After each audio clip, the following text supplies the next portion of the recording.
আজকে আমি আপনাদের দেখাবো যে কিভাবে আপনারা ফ্লিপকার্ট অ্যাকাউন্ট ডিলিট করবেন। তাহলে চলুন সম্পূর্ণ প্রসেস দেখে নেওয়া যাক। ফ্লিপকার্ট অ্যাকাউন্ট ডিলিট করার জন্য আপনারা ফ্লিপকার্ট অ্যাপ্লিকেশনে চলে আসবেন এবং তারপর অ্যাকাউন্ট এখানে ক্লিক করবেন। অ্যাকাউন্টে ক্লিক করার পর একটু স্ক্রল করে নিচে আসবেন, তারপর দেখুন এডিট প্রোফাইল, এখানে আপনারা ক্লিক করবেন এবং তারপর ডিলিট অ্যাকাউন্ট এখানে ক্লিক করবেন।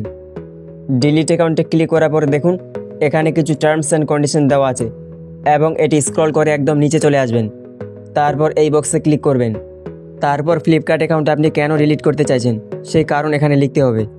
আপনি যদি ফ্লিপকার্ট অ্যাকাউন্ট না ব্যবহার করতে চান তাহলে সেই কারণ হিসেবে এখানে লিখতে পারেন I don't use this account এবং তারপর ডিলিট অ্যাকাউন্টে ক্লিক করবেন। ডিলিট অ্যাকাউন্টে ক্লিক করলে ফ্লিপকার্ট রেজিস্টার্ড মোবাইল নাম্বারে একটি ওটিপি সেন্ড হয়ে যাবে। ওটিপি এখানে ফিল করে কন্টিনিউ করতে হবে এবং যদি ওটিপি না আসে তাহলে এখান থেকে রিসেন্ট ওটিপি করতে পারেন। ওটিপি ফিল করে কন্টিনিউ করার পর সাকসেসফুলি আপনার ফ্লিপকার্ট অ্যাকাউন্ট ডিলিট হয়ে যাবে। বাট এখানে আরও একটি কথা বলা হয়েছে, ফ্লিপকার্ট অ্যাকাউন্ট ডিলিট করার পর আপনার ফ্লিপকার্ট রেজিস্টার্ড মোবাইল নাম্বারে 30 দিনের মধ্যে অ্যাকাউন্ট ডিলিট করার কনফার্মেশন কল আসবে। সেই কলে আপনাকে কনফার্ম করতে হবে যে আপনি ফ্লিপকার্ট অ্যাকাউন্ট ডিলিট করতে চান, তাহলে আপনার ফ্লিপকার্ট অ্যাকাউন্ট সাকসেসফুলি ডিলিট হয়ে যাবে, এটাই এখানে বলা হয়েছে।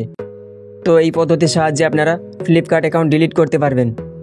তো এই ছিল আজকের ভিডিও ভালো লাগলে লাইক করুন এবং কোনো প্রশ্ন থাকলে কমেন্ট করে জানান।